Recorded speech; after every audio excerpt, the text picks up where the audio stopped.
Welcome to TradersArmy.com, defending your right to build wealth and preserve capital for generations to come.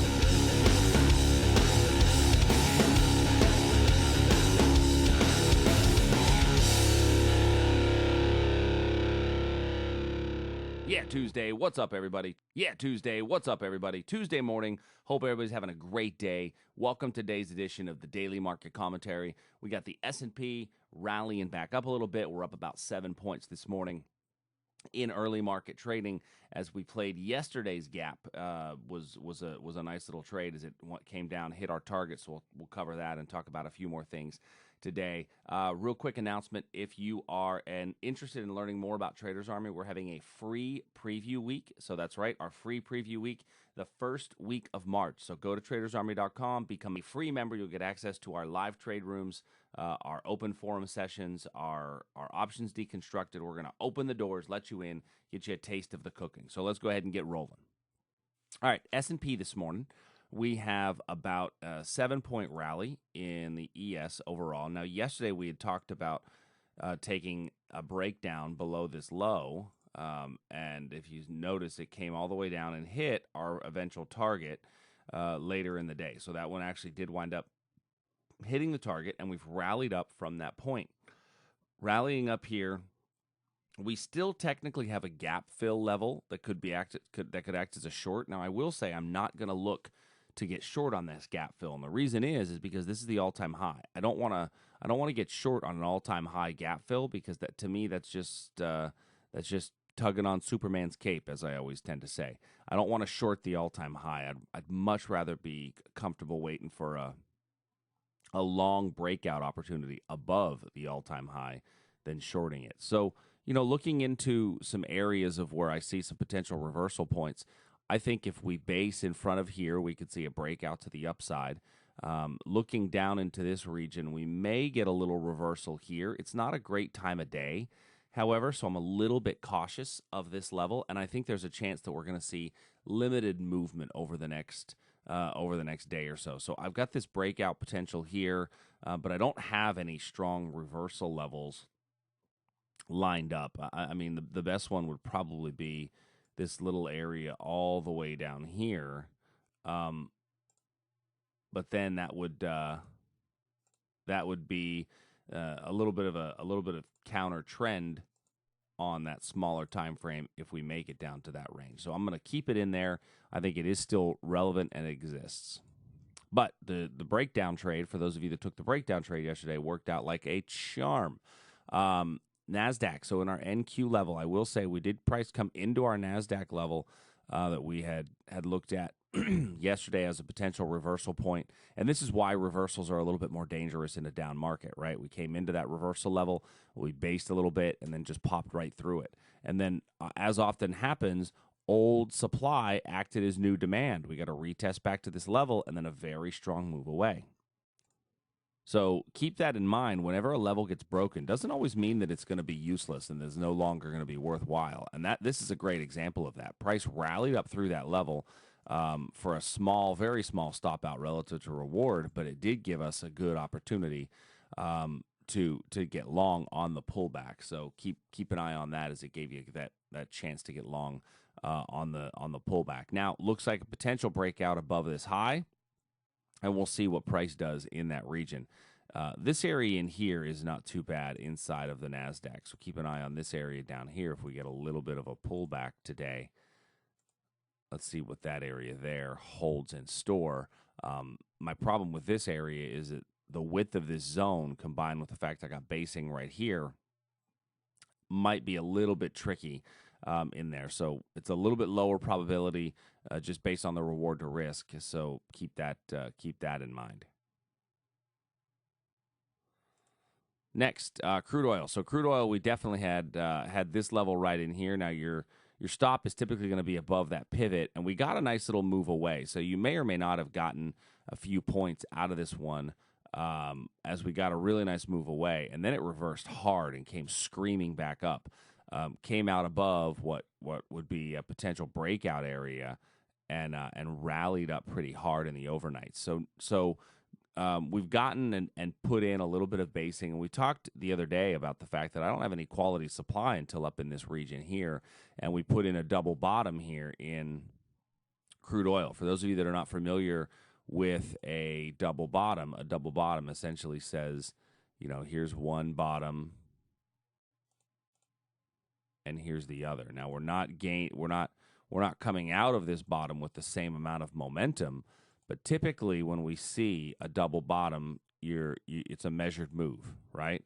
And it's from the top of the W all the way to the bottom part. And then if I duplicate that distance, you'll notice that it takes us right up to our supply level. I mean, it's a measured move right up to the supply level, up into that region. So just keep an eye on that. I think that there's a better chance to get long than there is to get short on some sort of a move a little bit higher. So look for that over the course of the next couple of days on some sort of a pullback. So when I'm looking into some pullback areas, I have to come all the way back to here. This looks like a very nice clean level after that long lower wick right in this zone. I would take this because this is a pretty nice area. The only issue with this is my time of day. I'm not a huge fan of the time of day that this breakout occurred. Gold price just continues to run higher in gold. No surprise to that. We looked at it yesterday and said that I think eventually we're going to make it up to this 1660, and that's exactly what we're doing. We're continuing its rally higher. But this is why we trade breakouts, because notice we've got a lot of demand levels here that we're just not retesting, right? Lots of demand levels that we're just not coming back in and retesting. So I'm going to continue to circle them, but no, I got a couple texts from some people last night about this breakout right in here, because they saw that this breakout was occurring, and it was this price pattern here. And so if you took that in the overnight, you were richly rewarded. If you missed it, certainly don't go chasing things. You do still have this area down here for a potential reversal if we drop back far enough. Looking over to our bonds and currency markets. So inside of our bonds and currency markets, the euro, the ZN, which is our 10-year note, we came down and just a bit outside, as they would say in baseball, of this level. We got a nice little touch and go off of this area before, and we've come back really close to it, unable to completely get into that. But we're very range bound. So those of you that trade options on futures, this is a range bound position, which sets up pretty well for iron condors. In the Aussie, we've got this area here that we talked about as potential supply. We've put in a little bit of momentum yesterday. Let's see if that momentum continues to hold. What you'll see is that we do have a bit of a rising trend line here. That rising trend line is really acting as kind of rising demand, and we'll see if we get to this area up in here for a potential reversal. Next would be the euro. So the euro, our breakdown trade, we got a nice little breakdown trade in the euro. It has not really done a whole lot since that initial breakdown, and this is what I talked about yesterday. Was the first breakdown, and it paid off pretty handsomely for a nice little run. Now you've got a second breakdown. And we're just going to kind of continue to do this until the euro makes its way down to here, which was our daily level when we found this gap fill area. Okay, next would be the Canadian dollar. So in the Canadian dollar, we are looking at this area right in here for a potential breakout to the upside. As it's built in a little bit of basing and bottoming, not totally, not like the greatest patterns you'll ever see, but it did put in some basing and some bottoming patterns. So keep an eye down in here. So keep an eye on price continuing to rally up from that zone. Next, Great British Pound and Japanese Yen.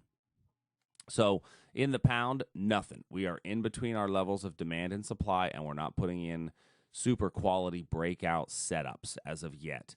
this could be a breakdown spot, provided I get a bit more basing, but it's not quite there yet.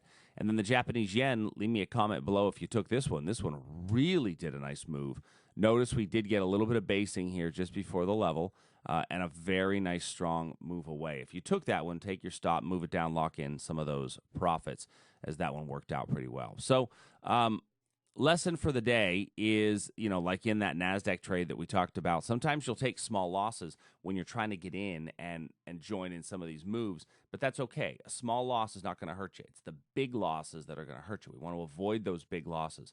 And so allowing some of those winners to run is going to be the way to go. So the euro, the euro trade, the yen trade, the S&P trade, those were all good breakouts. The reversal trade didn't work as well yesterday, so keep an eye. Some days you're going to have reversals that fail. Some days you'll have breakouts that fail, but the key is over the long term, I just got to manage my risk.